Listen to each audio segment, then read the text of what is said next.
തുടങ്ങുന്നു. എൻ്റെ പേര് നിമിത അന്ന ബെന്നി. എനിക്ക് 20 വയസ്സാണ്. ഞാൻ എയർ ഇന്ത്യ കാഡറ്റ് പ്രോഗ്രാമിൽ പൈലറ്റ് ട്രെയിനിങ് ചെയ്തുകൊണ്ടിരിക്കുന്നു. എൻ്റെ അമ്മയും അമ്മച്ചിയൊക്കെ ഒരുപാട് കാലങ്ങളിലായി ഉടമ്പടിയിലുള്ളവരാണ്. എങ്കിലും ഒരിക്കലും ഉടമ്പടിയിലേക്ക് വരണമെന്നൊന്നും എനിക്ക് താല്പര്യം തോന്നിയിട്ടുണ്ടായിരുന്നില്ല. ഇങ്ങനെ ഇരിക്കുമ്പോഴത്തേക്കാണ് ഞാൻ 2 വർഷമായി ഈ പൈലറ്റ് ട്രെയിനിങ്ങിൻ്റെ ഓരോ ക്ലാസ്സുകൾക്കും എക്സാമിനും ഒക്കെ പോയി തുടങ്ങിയിട്ട്. അപ്പോൾ ഒരു 1.5 വർഷമായിട്ട് എവിടെ ചേർന്നപ്പോഴത്തേക്കാണ് അമ്മ എൻ്റെ നിയോഗം വെച്ചിട്ട് അമ്മയുടെ ഉടമ്പടിയിൽ പ്രാർത്ഥിച്ചത്. അതിൻ്റെ ഫലമായിട്ട് എയർ ഇന്ത്യ കാഡറ്റ് പ്രോഗ്രാമിൽ ഒരു തവണ റിജക്റ്റായി. എങ്കിലും അവരുടെ ബാച്ച് 4 എനിക്ക് സെലക്ഷൻ കിട്ടി. അത് ഞാൻ അമ്മയുടെ സാക്ഷ്യത്തിൽ ഉണ്ടായിരുന്നൊരു സാക്ഷിയാണ്. ഇങ്ങനെ സെലക്ഷൻ കിട്ടിയിട്ട് നിൽക്കുന്ന ഒരു ടൈമിലാണ് എൻ്റെ 10th-ൻ്റെയും 12th-ൻ്റെയും സർട്ടിഫിക്കറ്റും എൻ്റെ ബർത്ത് സർട്ടിഫിക്കറ്റും കൂടെ മിസ്സായി പോകുന്നത്. അത് 3ഉം ഒരു ഫയലിലാണെന്ന് എനിക്ക് ഓർമ്മയുണ്ട്. പക്ഷേ അത് എവിടെയാണെന്ന് എനിക്ക് അറിയില്ലായിരുന്നു. ഞാനും അമ്മയും അപ്പയും അനിയത്തിമാരും എല്ലാം വീട് മൊത്തം തപ്പി, എല്ലായിടത്തും തപ്പി, പക്ഷെ അവിടെ അങ്ങ് ഇല്ലായിരുന്നു. അപ്പം ഈ മിസ്സായി പോയി തപ്പുന്നതിൻ്റെ പിറ്റേ ദിവസമാണ് അമ്മ ഇവിടെ വന്ന് എനിക്ക് അമ്മയുടെ ഉടമ്പടിയുടെ സാക്ഷ്യം പറയുന്നത്. അപ്പം ഞാനും ഈ സ്റ്റേജിൽ കയറി നിന്നുകൊണ്ട് അമ്മയുടെ സാക്ഷ്യത്തിന് കൂടെ നിൽപ്പുണ്ടായിരുന്നു. അങ്ങനെ അന്നാണ് ഞാനിവിടെ ആദ്യമായിട്ട് വിങ്ങി നിന്ന് മാതാവിനോടൊരു കാര്യം പറഞ്ഞ് പ്രാർത്ഥിക്കുന്നത്. അതിൻ്റെ ഫലമായിട്ട് ഞങ്ങൾ തിരിച്ച് ചെന്ന് വീട്ടിൽ ചെന്ന് ഞാൻ ചുമ്മാ എൻ്റെ അലമാരി തുറന്നപ്പം ഫ്രണ്ടിൽ തന്നെ ആ ഫയലിരിപ്പുണ്ട്. അത് മിസ്സാവാൻ തീരെ ഒരു ചാൻസ് ഇല്ല. കാരണം ഞങ്ങൾ തപ്പിയപ്പോൾ അതല്ല, എൻ്റെ അലമാരി എന്തായാലും ഒരു 2-3 തവണയെങ്കിലും തപ്പിയ ഒന്നാണ്. അതിൻ്റെ ഫ്രണ്ടിൽ തന്നെ ആ ഫയൽ ഇരിപ്പുണ്ടായിരുന്നു. അതുകൊണ്ട് തന്നെ എൻ്റെ 10th 12th certificate, birth certificate എല്ലാം എനിക്ക് അപ്പം തന്നെ തിരിച്ചു കിട്ടി. അങ്ങനെയാണ് ഞാൻ മാതാവിലേക്കും ഉടമ്പടിയിലേക്കും കുറച്ചെങ്കിലും എനിക്ക് വിശ്വാസം ഉണ്ടായി തുടങ്ങുന്നത്. പക്ഷെ അന്ന് എനിക്ക് വന്ന് ഉടമ്പടി എടുക്കാൻ പറ്റിയിരുന്നില്ല. അടുത്ത ദിവസം എനിക്ക് തിരിച്ച് ഡൽഹിയിലേക്ക് പോകണമായിരുന്നു. അങ്ങനെ ഞാൻ ഡൽഹിയിൽ പോയി. പിന്നെ 4 മാസം എനിക്ക് ഡൽഹിയിൽ ട്രെയിനിങ് ആയിരുന്നു. അപ്പോൾ ഞങ്ങൾക്ക് ഇവിടെ നിന്ന് ക്ലിയർ ചെയ്തിട്ട് പോകേണ്ട 4 സബ്ജക്റ്റ് ഉണ്ട്. നാട്ടിൽ നിന്ന് ക്ലിയർ ചെയ്തിട്ട് വേണം അടുത്ത സ്റ്റേജ് ഫ്ലൈറ്റ് ട്രെയിനിങ്ങിന് വേണ്ടിയിട്ട് പോകാനായിട്ട്. അപ്പം എൻ്റെ 4 സബ്ജക്റ്റിൽ 2 സബ്ജക്റ്റ് ഓൾറെഡി ക്ലിയറാണ്. ഒരു സബ്ജക്റ്റ് ഞാൻ ആ 3 months ക്ലിയർ ആക്കിയായിരുന്നു. അപ്പോൾ ഈ ഒരു എയർ നാവിഗേഷൻ എന്ന് പറഞ്ഞൊരു സബ്ജക്റ്റ് എനിക്ക് ക്ലിയർ ആവുന്നുണ്ടായിരുന്നില്ല. കാഡറ്റ് പ്രോഗ്രാമിന് മുമ്പ് ഞാൻ ഒരു തവണ എഴുതി, ക്ലിയർ ആയില്ല. പിന്നെ അവിടെ 4ാമത്തെ മാസം ഞാൻ എക്സാം എഴുതി. എനിക്ക് 65 മാർക്കാണ് കിട്ടിയത്. 70 മാർക്ക് വേണം ഞങ്ങൾക്ക് ഈ സബ്ജക്റ്റ് എല്ലാം പാസ്സാവാൻ വേണ്ടിയിട്ട്. അപ്പോൾ അന്ന് ഫെയിലായി. എന്നാലും എനിക്ക് ഒരു അറ്റംപ്റ്റ് കൂടെ ഉണ്ടായിരുന്നു. ഞങ്ങളുടെ ഫ്ലൈയിങ് സ്കൂളിനൊരു റൂളുണ്ട്, 2 അറ്റംപ്റ്റ് ഫെയിലായി കഴിഞ്ഞാൽ അവർ നമ്മളെ ടെർമിനേറ്റ് ചെയ്യുമെന്ന് പറഞ്ഞൊരു റൂളുണ്ടായിരുന്നു. അങ്ങനെ ഞാൻ ആ ഒരു അറ്റംപ്റ്റ് ഫെയിലായി തിരിച്ചു വന്നു.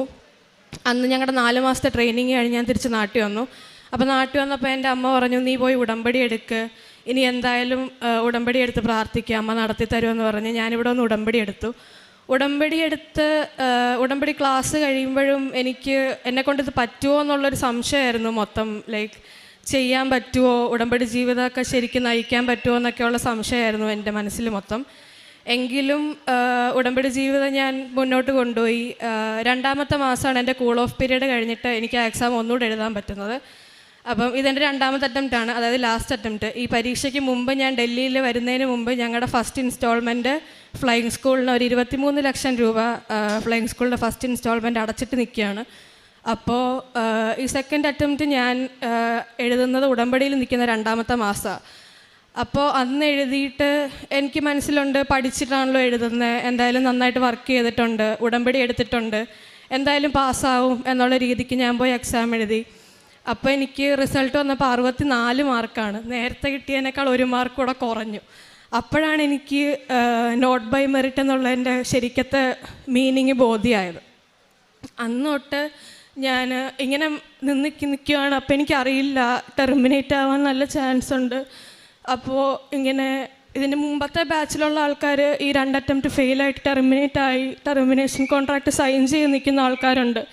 അപ്പം ഞാൻ ഇങ്ങനെ അമ്മയോട് പറഞ്ഞു, എനിക്കറിയില്ല ഇനി എന്താ ചെയ്യേണ്ടതെന്ന്, അവർ ടെർമിനേറ്റ് ആക്കും, ഇനി ഒരു അറ്റംപ്റ്റ് കൂടെ തരാൻ തീരെ ഇതൊന്നും ഇല്ലയെന്ന് പറഞ്ഞു. അപ്പോൾ അമ്മ പറഞ്ഞു, നീ ഉടമ്പടിയിൽ എന്തോ ഉഴപ്പിയിട്ടുണ്ട്, അതുകൊണ്ട് മര്യാദയ്ക്ക് പ്രാർത്ഥിച്ചാൽ മതി എന്ന് പറഞ്ഞു. അങ്ങനെ അമ്മ പറഞ്ഞു, നീ ഒരു കാര്യം ചെയ്യ്, നാളെ കൃപാസനത്തിൽ പൊക്കോ, അവിടെ പ്രേക്ഷിത പ്രവർത്തനത്തിന് ആൾക്കാരെ വേണമെന്ന് അച്ഛൻ ധ്യാനത്തിൽ പറയുന്നുണ്ടായിരുന്നു എന്ന് പറഞ്ഞു. അങ്ങനെ പിറ്റേ ദിവസം രാവിലെ തന്നെ ഞാനിവിടെ പ്രേക്ഷിത പ്രവർത്തനത്തിനായിട്ട് വന്നു. അപ്പോൾ അങ്കിള് പറഞ്ഞു പത്രം മടക്കാൻ കയറിക്കോളാൻ പറഞ്ഞു. ഞാനൊരു 2-3 ആഴ്ച ഇവിടെ നിന്നു. 3 ആഴ്ചയായിട്ടും ഫ്ലൈയിങ് സ്കൂളിൽ നിന്ന് ഒരു റെസ്പോൺസും വരുന്നില്ലായിരുന്നു. അപ്പോൾ നോർമലി ഒരു 1 വീക്കൊക്കെ ആകുമ്പോഴത്തേക്ക് ടെർമിനേഷൻ ലെറ്ററൊക്കെ വരേണ്ടതാണ്. പക്ഷേ 3 ആഴ്ചയായിട്ടും ടെർമിനേഷൻ ലെറ്റർ വന്നില്ല. അപ്പം ഞാൻ ഇവിടെ നിന്ന് പോകുന്ന ടൈമിൽ 3 ആഴ്ച കഴിയുമ്പോൾ ഞാൻ തിരിച്ച് വീട്ടിൽ പോയി. അപ്പോൾ വീട്ടിൽ പോയ ടൈമിൽ ഞാൻ അവർക്കൊരു മെയിൽ അയച്ചു, ഇങ്ങനെയാണ് നിങ്ങളുടെ കോൺട്രാക്റ്റ് അനുസരിച്ച് ടെർമിനേഷൻ വരേണ്ടതാണ് പക്ഷെ വന്നിട്ടില്ല. ഓൾസോ പ്രീവിയസ് ബാച്ചിലുള്ള ആൾക്കാർക്ക് ഈ പൈസ അവർ തിരിച്ചു കൊടുക്കുന്നതിന് ഭയങ്കര ലാഗ് ആവുമായിരുന്നു. അപ്പം ഞാനിങ്ങനെ ചോദിച്ചു, പൈസ തിരിച്ചു തരുമോ, എന്താണ് സംഭവം, ടെർമിനേറ്റ് ഇതുവരെ ആക്കിയില്ലെങ്കിൽ ഞങ്ങളൊരു 4 പേരുണ്ടായിരുന്നു, ഞങ്ങളെ പ്രോഗ്രാമിൽ കണ്ടിന്യൂ ചെയ്യാൻ സമ്മതിക്കണം എന്നൊക്കെ പറഞ്ഞ് ഒരു മെയിൽ അയച്ചു. അപ്പോൾ എൻ്റെ കൂടെ ഉണ്ടായിരുന്ന 4 പേരും ഈ മെയിൽ അയച്ചിട്ടുണ്ടായിരുന്നു. പക്ഷെ അവർക്ക് ആർക്കും റിപ്ലൈ ഒന്നും വരുന്നില്ല. എനിക്ക് ഒരാഴ്ച കഴിഞ്ഞപ്പോഴത്തേക്ക് റിപ്ലൈ വന്നു, നിൻ്റെ അടുത്ത അറ്റംപ്റ്റിന് വേണ്ടിയിട്ട് ഞങ്ങൾ വെയിറ്റ് ചെയ്ത് നിൽക്കുകയാണെന്ന് പറഞ്ഞ് എനിക്കൊരു റിപ്ലൈ വന്നു. അപ്പോൾ ഈ എൻ്റെ കൂടെ തന്നെ ഒരു ബാച്ചിൽ ഈ പൈസ അടയ്ക്കുന്നതിന് മുമ്പ് ഈ 2 തവണ ഫെയിലായ ഒരു കൊച്ചുണ്ടായിരുന്നു. അപ്പോൾ അവനും ഓൾറെഡി ടെർമിനേഷൻ കോൺട്രാക്റ്റ് സൈൻ ചെയ്തിട്ട് നിൽക്കുകയാണ്. എൻ്റെ മുമ്പിലുള്ള ബാച്ചിലുള്ള 2-3 പേര് ഈ ടെർമിനേഷൻ കോൺട്രാക്റ്റ് സൈൻ ചെയ്ത് നിൽക്കുകയാണ്. അപ്പോൾ എൻ്റെ ബാച്ചിലുള്ള ബാക്കി എല്ലാവരും ഫ്ലൈയിങ്ങിന് പോയി. ഞാനും ബാക്കിയുള്ള 3 പേരും മാത്രമാണ് ഇവിടെ ഇങ്ങനെ നിന്ന് പോയത്. അപ്പോൾ അങ്ങനെ അടുത്തൊരു അറ്റംപ്റ്റ് തന്ന് മാതാവ് അനുഗ്രഹിച്ചു. അങ്ങനെ ഞാൻ കഴിയും മാസം 22-ാം തീയതി ആയിരുന്നു എനിക്ക് എക്സാം, ബാംഗ്ലൂരിലായിരുന്നു. അപ്പം ഞാൻ ഹോൾ ടിക്കറ്റ് വന്നപ്പോഴത്തേക്ക് അച്ഛൻ്റെ ബ്ലെസ്സിങ് വാങ്ങിക്കാൻ ഇവിടെ വന്നു. അപ്പോൾ ആൾക്കാരെ കയറി നിന്നിട്ട് എനിക്കെന്താ പ്രാർത്ഥിക്കേണ്ടതെന്നറിയില്ല. ആകപ്പാടെ കണ്ണീര് മാത്രമേ വരുന്നുള്ളൂ. ഞാനിവിടെ കയറി നിന്ന് മനസ്സിൽ പ്രാർത്ഥിക്കുന്നുണ്ട്, ഞാൻ എൻ്റെ കൂടെ എഴുതുന്നവർക്കും എൻ്റെ ഫ്രണ്ട്സിനും എല്ലാം എങ്ങനെയും കയറിപ്പോകാനുള്ള അനുഗ്രഹം നൽകണം. അങ്ങനെ ഞാൻ അച്ഛനപ്പോഴത്തേക്ക് ബ്ലെസ്സിങ്, ഞങ്ങൾ 10-15 പേരുണ്ടായിരുന്നു. അപ്പോൾ ബ്ലെസ്സിങ് കഴിഞ്ഞപ്പോൾ അച്ഛൻ പറഞ്ഞു, പോയി രക്ഷപ്പെട്ടു ആ മക്കളെ എന്ന് പറഞ്ഞിട്ടാണ് അച്ഛൻ ഞങ്ങളെ പറഞ്ഞയച്ചത്. അങ്ങനെ ഞാൻ പിറ്റേ ദിവസം എക്സാമിന് പോയി. എക്സാം പാടായിരുന്നു, കാരണം ആദ്യം ഒരു റൗണ്ട് എഴുതി കഴിയുമ്പോഴത്തേക്ക് ഒരു 10-20 ക്വസ്റ്റ്യൻസാണ് ഞാൻ വിട്ടിരുന്നത്. അപ്പോൾ ബാക്കിയെല്ലാം അതിലും എനിക്ക് ശരിയാണോ എന്നറിയില്ല. ഞാൻ കാണാണ്ട് പഠിച്ചു പോയ കാര്യങ്ങളൊന്നും അവിടെ ചെന്നിട്ട് എനിക്ക് ഓർമ്മയില്ല. പരീക്ഷയ്ക്ക് കയറുന്നതിന് മുമ്പ് തൈലം വെച്ച് കുരിശ് വരച്ച് ഉപ്പും എടുത്തിട്ടാണ് ഞാൻ കയറിയത്. എന്നാലും ക്വസ്റ്റ്യൻസ് കാണുമ്പോഴത്തേക്ക് ഞാൻ പഠിച്ചു ഒന്നും ഓർമ്മ വരാത്തപ്പോൾ എനിക്ക് ശരിക്കും പേടിയായി. കാരണം ലാസ്റ്റ് അറ്റംപ്റ്റാണ്, ഇനി എന്ത് ചെയ്യുമെന്നറിയില്ല. ഇതില്ലാണ്ട് എനിക്കിനി US പോകാൻ പറ്റത്തില്ല, മുമ്പോട്ട് ട്രെയിനിങ് ചെയ്യാൻ പറ്റില്ല. അപ്പോൾ അങ്ങനെ നിൽക്കുമ്പോഴത്തേക്ക് ഞാൻ എക്സാം കഴിഞ്ഞ് തിരിച്ചു വന്ന് പിറ്റേ ദിവസം തന്നെ ഞാനിവിടെ തിരിച്ചു വന്നു പ്രേക്ഷിത പ്രവർത്തനത്തിനായിട്ട്. അങ്ങനെ 3-ാമത്തെ ദിവസം ഇന്നലെയാണ് എനിക്ക് റിസൾട്ട് വരുന്നത്. റിസൾട്ട് വന്നപ്പോൾ ഉടനെ തന്നെ ഞാൻ നിത്യാരാധനയിൽ പോയിട്ട് ഞാൻ പ്രത്യക്ഷീകരണ പ്രാർത്ഥനയും ചൊല്ലി വിശ്വാസ പ്രമാണവും ചൊല്ലിയിട്ടാണ് ഞാൻ തുറന്നപ്പോൾ എനിക്ക് 81 മാർക്കുണ്ട്. 70 മാർക്ക് ചോദിച്ചാണ് ഞാൻ മാതാവിനോട് പ്രാർത്ഥിച്ചത്. മാതാവ് എനിക്ക് 81 മാർക്ക് തന്നു. ഞാൻ 81 മാർക്കിനുള്ള ഒന്നും ഞാൻ എക്സാമിൽ എഴുതിയിട്ടില്ല. അമ്മയ്ക്ക് 1000 നന്ദി പറയുന്നു. പ്രേക്ഷിത പ്രവർത്തനമായിട്ട് ഞാൻ എല്ലാ മാസവും പത്രം വാങ്ങിച്ചു കൊടുക്കാറുണ്ട്.